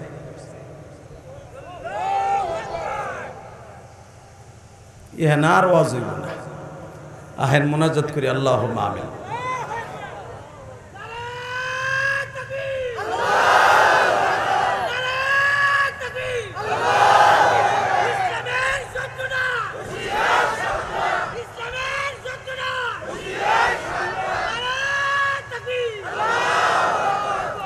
মারহাবা কোন বাবা, এবার আমার দিকে তাকানোর চোখের পানি রেডি করেন।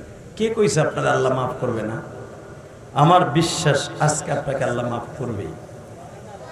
যদি মাফ না করতে এই ওয়াজের সিস্টেম আল্লাহ করে দিত না।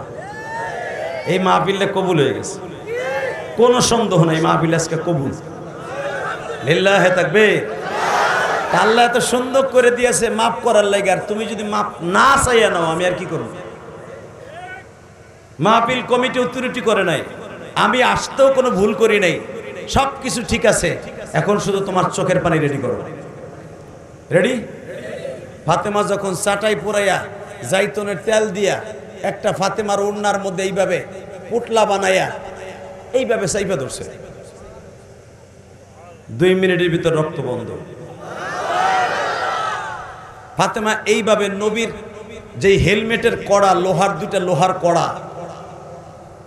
ইবনে কুমাই এমন জোরে বাড়ি দিছে বাবা, লোহার কড়াটা এইখান দিয়ে ঢুকে হিন্দি বাইরে গেছে, দাঁত দুইটা ভেঙে গেছে। এইখানের রক্ত, দাঁতের রক্ত নবী আর সহ্য করতে পারেন। নবী আমার বেহুশ হয়ে খালি বলতেছে আল্লাহুম্মা গফিরলি কওমি রব্বি হাবলি উম্মতি, রব্বি হাবলি উম্মতি, রব্বি হাবলি উম্মতি। কারণ নবী তো 160 ফুট পাহাড়ের উপরে উঠে দেখতেছে, একটু পরেই ফেরেশতা গজব ডাইবা যাবে। কারণ আমার দাঁত ভেঙে দিয়েছে, আমার মাথা ফাটাই দিয়েছে, এই জাতির আর ভালো হতে পারে না। মুসা নবীর, ঈসা নবীর মতো আমার আসমানে তুলে নিয়ে যাবে, জিব্রাইল একটু পরেই উহুদে আসবে। নবী এই গজবের ভয়ে কান্তাছে আর চিল্লাইতেছে, সাহাবীরা সাহাবীরা যুদ্ধের ময়দান থেকে দৌড়িস না, যুদ্ধের ময়দান ছাড়িস না, যুদ্ধের ময়দান ছাড়িস না, যুদ্ধের ময়দান ছাড়িস না। কারণ যুদ্ধের ময়দান যদি ছাইরা দেশ, জিব্রাইল কিন্তু মদিনা উল্টায় দিবে। কারণ তার নবীর রক্ত আমার আল্লাহ দেখতে পারে না।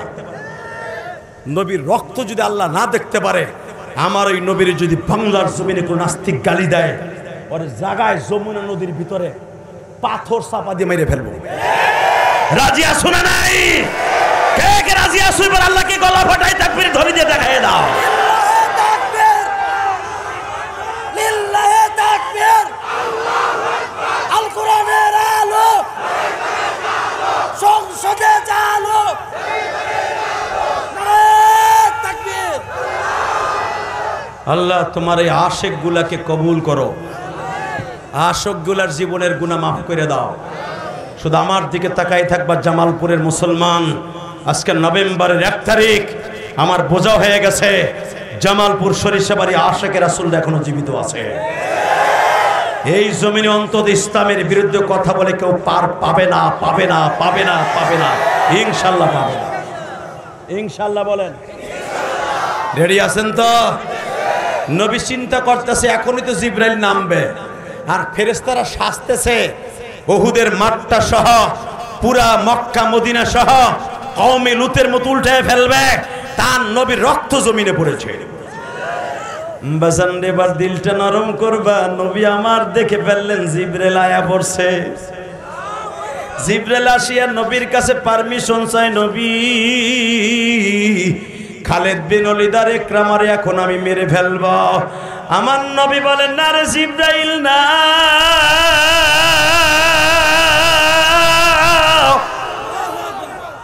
আমার বিশ্বাস খালিদ বিন ওলীদ কালেমা পড়তে পারে, আমার বিশ্বাস আবু জেহেলের বড় ছেলে ইকরামা কালেমা পড়তে পারে। ও বাজান, হেদায়েত দেওয়ার মালিক কে? মান ইয়াহদিহিল্লাহু ফালা মুদিল্লা লাহু ওয়া মান ইউদ্লিলহু ফালা হাদিয়া লাহু ওয়া লান তাজিদা লাহু ওয়ালিয়াম মুরশিদা। হেদায়েত দেওয়ার মালিক কোনো পীর নয় বাবা, হেদায়েত দেওয়ার মালিক কোনো নবী নয়, হেদায়েত দেওয়ার মালিক কে? নবী যদি হেদায়েত দেওয়ার মালিক থাকতো, ইকরামারে হেদায়েত দিতে পারত, খালিদ বিন ওলীদরে হেদায়েত দিতে পারত। নবীর দাঁত ভাঙছে কিন্তু খালিদ বিন ওলীদের নেতৃত্বে, ইকরামা দাঁত ভাঙছে নবীর নেতৃত্বে বাবা। ইকরামার নেতৃত্বে নবীর মাথায় বাড়ি দেওয়া হয়েছে। নবীর আপন শাশুড়ি আবু সুফিয়ানের বিবি হিন্দা বাবা, সে ওই জামানায় এই জামানার 1.5 কোটি টাকা কন্ট্রাক্ট করছিল নবীর বডি, আর নবীর চাচা হামজার বডি কন্ট্রাক্ট করছে বাবা হিন্দা। বাবার প্রতিশোধ নেওয়ার জন্য এই জামানার 50 লাখ টাকা দিয়া, হে ওয়াহশী হামজারে মাইরা দিবি, 50 লাখ টাকা পুরস্কার পাবি। নবী মুহাম্মদ রে মাইরা দিবি, তোরে আমি 1.5 কোটি টাকা দিব। ওয়াহশী নামে বাবা যেই সাহাবী পরবর্তীতে কালেমা পড়ছে, জীবনে কোনোদিন নবীর সামনে আসতে পারে নাই বাবা। আমি দেখব 2 ফোঁটা পানি কার এখন পড়িয়া যায়। এই ওয়াহশী যখন কালেমা পড়লেন গো বাবা, ওয়াহশী রে ওসমান গরি ধরিয়া কয়, ওয়াহশী রে তুই তো নবীর চাচা হামজারে শহীদ করছিলি, তুই একবার বল কেমনে ওয়াহশী আমার নবীর কলিজার টুকরা চাচারে শহীদ করছিলি? হামজা এক তো নবীর আপন চাচা, দ্বিতীয় নবীর দুধ ভাই, কারণ হামজা যেই মহিলার দুধ পান করছে বাবা, আবুল আহাবের বান্দি সুয়াইবা, হামজা যেই বান্দির দুধ পান করছে, আমার বিশ্বনবী ওই বান্দির দুধ পান করছে 21 দিন বাবা। সেই হিসাবে হামজা হলো নবীর দুধ ভাই, আর এক তো আপন চাচা বাবা। এবার জোরে আওয়াজ দিও জামালপুরের মুসলমান, নভেম্বরের 1 তারিখ সাক্ষী রাইখা গেলাম, এই বৃষ্টি সারা দিন নামছে বাবা। নবীর প্রেমে যদি পাগল হয়ে আওয়াজ দাও, জান্নাত তোমার জন্য এখন রেডি হইতাছে, রেডি হইতাছে, রেডি হইতাছে, রেডি হইতাছে। হে জামালপুরের মুসলমান, নভেম্বরের 1 তারিখ আশিকে রাসূল দেখাইয়া দাও। দুনিয়ার কোন নেতার জন্য জীবন দিলা বাবা, নভেম্বরের 1 তারিখ নবীর জন্য জীবন দিবা। একটা আওয়াজ দিয়ে দেখাইয়া দাও, আলেমুল আমার জন্য জীবন দিবা। নবীরে আমরা পাই নাই, নাইবে নবী পেয়েছি, ইমামদেরকে পাইছি, নবীরে পাই নাই। ওই ইমামদেরকে, মাদ্রাসার হুজুরদেরকে যারা ইন্ডিকেট করে কথা বলবে, ওরে জায়গায় পিটাইয়া লুলা বানাবো, জায়গায় পিটাইয়া লুলা বানাবো, জায়গায় পিটাইয়া লুলা বানাবো। সাক্ষী রেখে গেলাম আজকে, আলহামদুলিল্লাহ বলে। রেডি আছেন না? হ্যাঁ, এখনই সময়। ইসলামকে মাইনাস করে আর পারবা না। সংসদে যাইতে হলে অন্তত 5 ডজন হুজুর গলে যেতে হবে, যে দলই যাওয়া হয়। কথা কন না?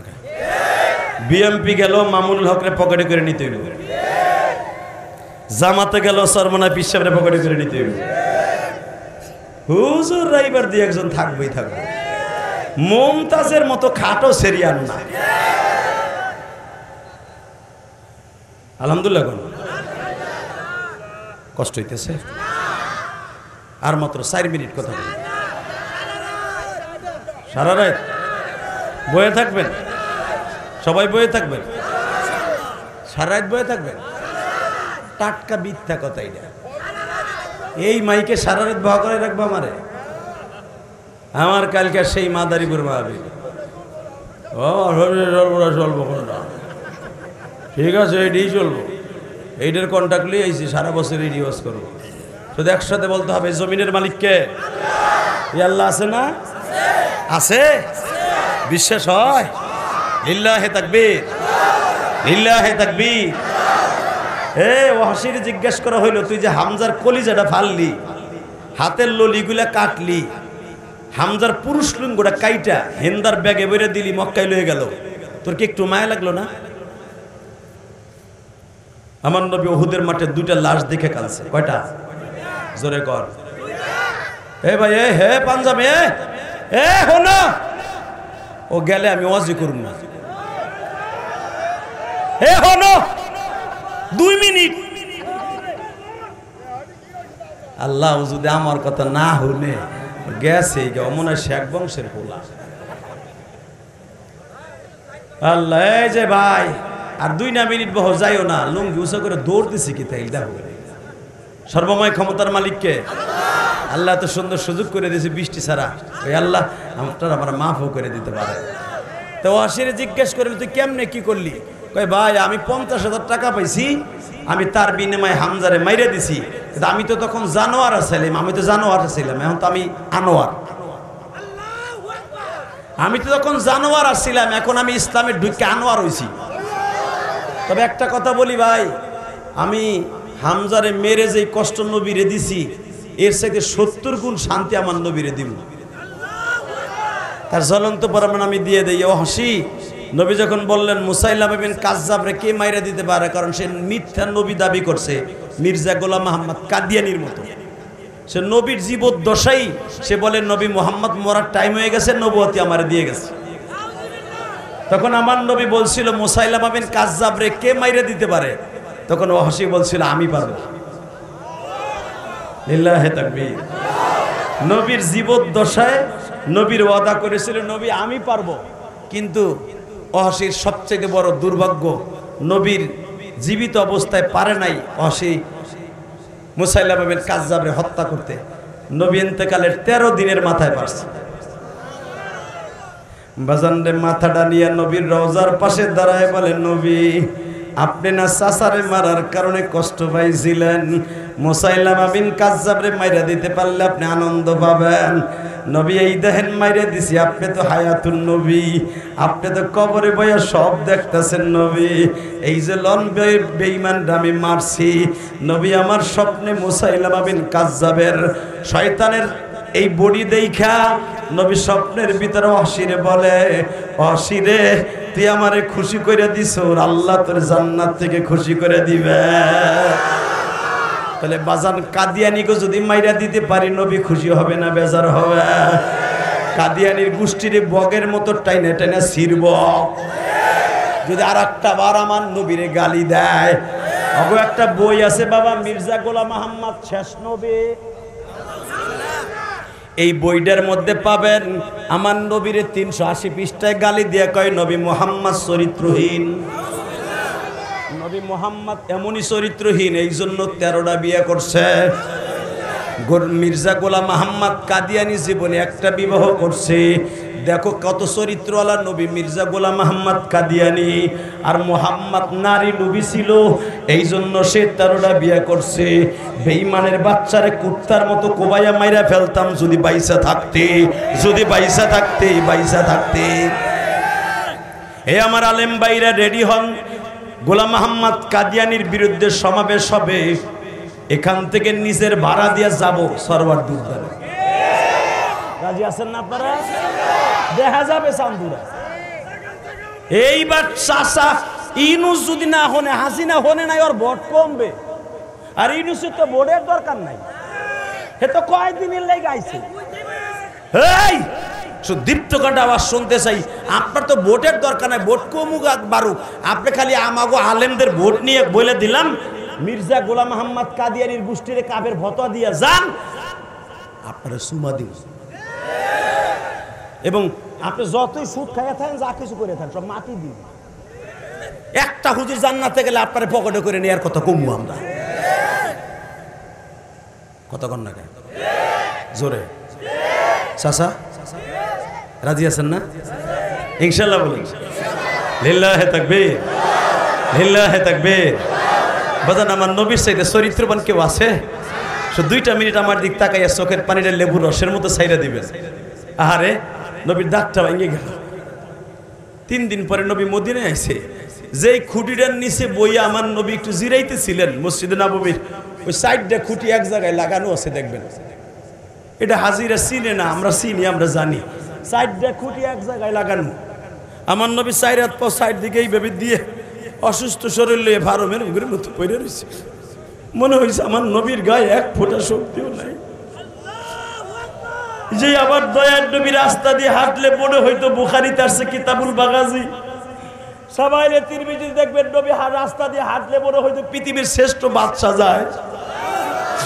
আজকে আবার নবীর 6 জন সাহাবী কোলে করে উহুদ থেকে নিয়ে আসছে, নবীর পাও 2টা মৃত্যু মানুষের মতো শেষ হয়ে যায়।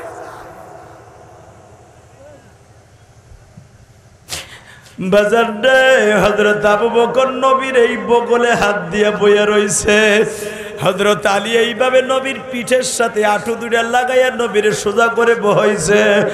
আমার নবী বলে, আলী রে তোরা কি চাস না আমার একটু ঘরে লয়ে যা, আমি একটু রেস্ট লই? আবু বকর বলে, ইয়া রাসূলুল্লাহ তাকায় দেখেন মদিনার ছোট্ট ছোট্ট বাচ্চাগুলি, ওরা এই 7 দিন হয়ে গেল 1 ঢোক পানিও খায় না নবী। কারণ ওদের কি উহুদে যাওয়ার নিষেধ ছিল, বিদায় যাইতে পারে নাই। নবী ওরা যখন শুনছে কুতিলা মুহাম্মদ শহীদ হয়ে গেছে, নবী দুধের বাচ্চা সহ তারা দুধ খায় নাই। নবী ওই প্রেগনেন্টওয়ালা মহিলা, গর্ভবতী মহিলা খাবার দাবার বাদ দিয়ে রোজা থাকতেছে। নবী সবাই পঙ্গপালের মতো আপনার 1 নজর দেখতে আসতেছে গো নবী। আপনি মাত্র আধা ঘন্টা বসেন গো নবী।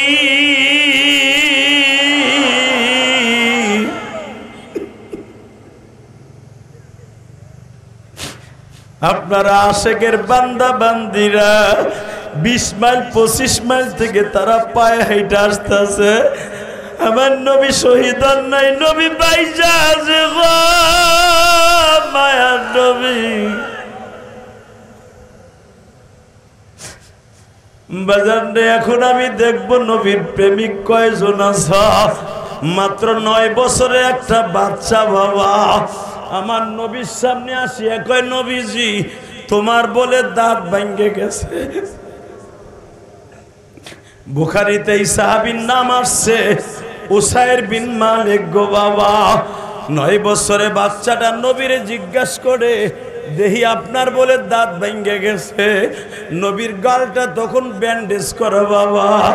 ওই 9 বছরের বাচ্চা উসাইর বিন মালিক বলে, নবী আমার গাল ভরা দাঁত আছে, আমি আপনার 2টা দাঁত দান করে দেই। নবী আপনার আমি 2টা দাঁত দান করে দেই।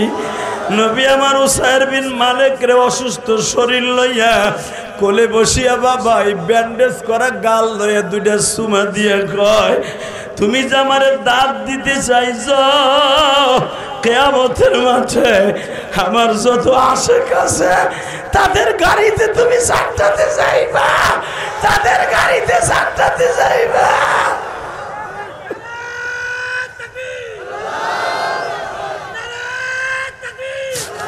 আল্লাহ তুমি দেখো তোমার নবী আমরা দেখি নাই গো মালি।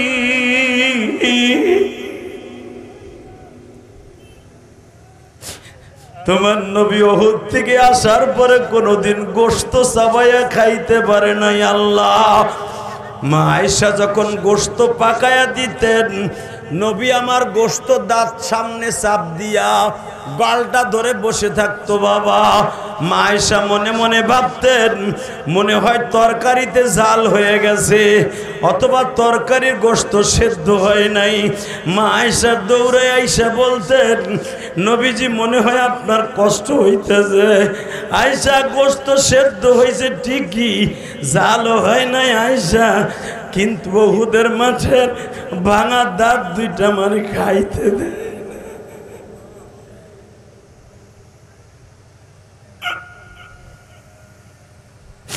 আল্লাহ দেখো নবীর কথা শুনে যারা কান্দে এদের মধ্যে কার যেন জনম দুঃখিনী মা নাই গো। এই ইলিয়াসুর রহমান জেহাদির জনম দুঃখিনী মা গোপালগঞ্জের জমিনে ঘুমাইছে গো বাবা। 12 বছর বয়সে মা হারাইছি বাবা। মায়ের জন্য মসজিদ মাদ্রাসা করছি। ওই যে তোমাদের সভাপতি এবং কমিটির হুজুর আমার মসজিদ মাদ্রাসা দেখে আসছে বাবা। ও বাবা 4 কোটি টাকা খরচ করে একটা মসজিদ বানাইছি বাবা। 5 কোটি টাকা খরচ করে একটা মাদ্রাসা নির্মাণ করছি বাজান রে। কেন বানাইছি জানুনি? আমার জনম দুঃখিনী মা বলছিল ইলিয়াস রে যদি কোনোদিন টাকার মালিক হও একটা মসজিদ মাদ্রাসা বানাইস বাবা। তুই আমার কথা শুনোস না, মাদ্রাসায় যাইতে কইলে যাস না।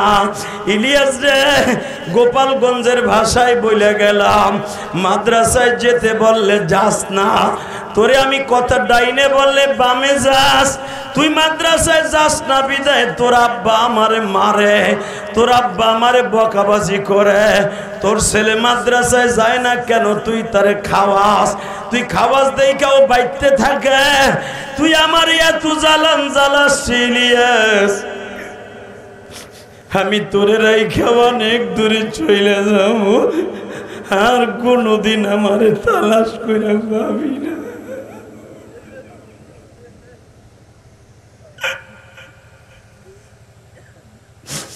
এই যে সানোয়ার হোসেন সাইফি আমার মতো আর মা নাই গো বাবা।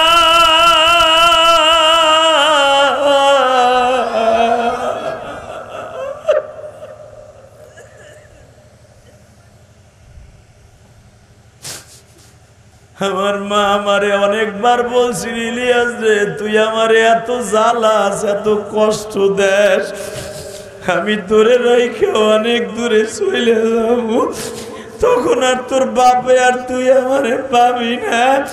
কিন্তু আমি জানতাম না রে জামালপুর সরিষাবাড়ির ভাইরা, আমার মা আমার এই কথা বইলা আমার বিদায় দিয়ে মাদ্রাসায় আমার দুঃখিনী চইলে যাবে।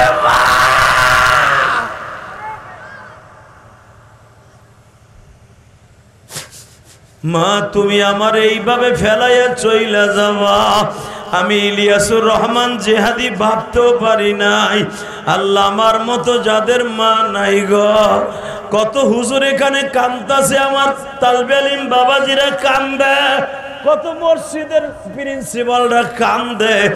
বাজান কেন কান্দেন আমি জানি, আমার মায়ের ইতিহাস আমি বলতে পারি না।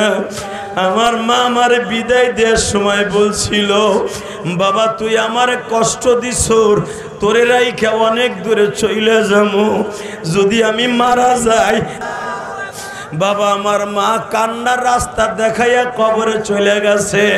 জামালপুরের কলিজার টুকরা ভাইরা, নভেম্বরের 1 তারিখ আমার মাওলারে বুঝাইয়া কও, আল্লাহ আমার মা ওই বাগানে ঘুমাই আছে, আমেরিকায় আমার ছেলের সাথে কথা কই 1 মিনিটে, দুবাইতে কথা কই 30 সেকেন্ডে, আহারে বাবা সৌদি আরব কথা কই 1 মিনিটে। কিন্তু এমন দেশে আমার মা চইলা গেছে, এমন দেশে চইলা গেছে আমার বাবা, সারা বছর খুঁজাও বাবার সাথে কথা বলতে পারলাম না। আল্লাহ দেখো কেমনে কান্দে, আল্লাহ দেখো গুনগুন করে কেমনে কান্দে। কেমনে ভুলবা ওহে মাওলা মায়ের মাঝে আমায় পাইলাছি জমিনাই। এই দাড়ি পাকা বাবা, এই শীতের মৌসুম আসতেছে, তোমার মা সেরা কথা গায়ে দিয়া শীত কাটাইছে, তোমার আমার সোয়েটার কিনে দিছে, আর ওই ঠান্ডা মাটির নিচে মা ঘুমাই রয়েছে। মা ও আমার সরিষাবাড়ির জামালপুরের যুবক ভাইরা, নভেম্বরের 1 তারিখ হাত দুইটা আসমানের দিকে উঠাও, উঠাও, দাও আল্লাহকে ডাক দাও, ডাক দাও, আল্লাহ বলে একটা ডাক দাও, নভেম্বরের 1 তারিখ ডাক দাও, সরিষাবাড়ি জামালপুর ডাক দাও। এই গভীর রাত্রে সারাদিন বৃষ্টি হয়েছে, বৃষ্টির মধ্যে দাও আল্লাহকে ডাক দাও, ডাক দাও, ডাক দাও। আল্লাহ দেখো হাজার হাজার মুসলমান দাঁড়াই আছে, প্যান্ডেলে জায়গা হয় না, হাজার হাজার মুসলমান এই বৃষ্টি ভরা রাত্রে আল্লাহ যারা তোমার আল্লাহ বলে ডাক দিছে নভেম্বরের 1 তারিখ, এদের জীবনের গুনাহ মাফ করে দাও আল্লাহ। হাজার হাজার মহিলা কান্তাছে আল্লাহ, মহিলা প্যান্ডেলে মাফ করে দাও। নিজের হাতে বান্দা তুমি বানায়া কোনদিন মাফ না করে পারবা না। আল্লাহ দেখো যারা কানছে আমার মতো, হয়তো কারো মা নাই, কারো বাপ নাই, এই মাদ্রাসা যারা করছে সভাপতি, সেক্রেটারি, কেশিয়ার, মোতাল্লি, হয়তো অনেকের বাপ নাই, মা নাই। আল্লাহ এখন 9টায় উঠছি, জাস্ট 11টা বাজে, 2 ঘন্টা মেহনত করছি, তোমার পাগলদের চোখ ভরা পানি দেখছি, তোমার কি মায়া লাগে না? তোমার নবীর কথা শুনে চিল্লাইছে আর কানছে। শুধু আমার সাথে একটা ওয়াদা দেন, এই 2 ঘন্টা মেহনত করার পিছনে যদি একটা কথা ভাল লাগে, একটা লোক বলেন তো হুজুর মুনাজাতের আগে হাত দুটো উঠে বলেন তো, কেউ আমরা মাঝদান ছাড়বো না। দেখি কে কে রাজি আছেন, দেখে হাত তুলেন তো। আল্লাহ দেখো না, আল্লাহ আল্লাহ দেখো, এখন ওই যে আমার ভাইরা কান্দে সামনে বয়ে বয়ে, এদেরকে কেউ কানতে বলে নাই, তোমার প্রেমে কাঁদাইতেছে। আল্লাহ এদের জীবনের গুনাহ মাফ করে দাও, এদের সন্তানকে অলি বানায় দাও আল্লাহ। নভেম্বরের 1 তারিখ এদের জীবনের গুনাহ মাফ করে দাও। আলেমুল আমার চোখের পানি খাতিরে মাফ করে দাও না আল্লাহ। আল্লাহ এখানের চেয়ারে বসে আছে আমার বাজানরা, মাজায় ব্যথা, শরীরটা অসুস্থ, আমার মায়েরা বইয়া রয়েছে। এই নভেম্বরের 1 তারিখে এই বৃষ্টির মধ্যে আমার ভাইদের মাহফিলকে কবুল করো।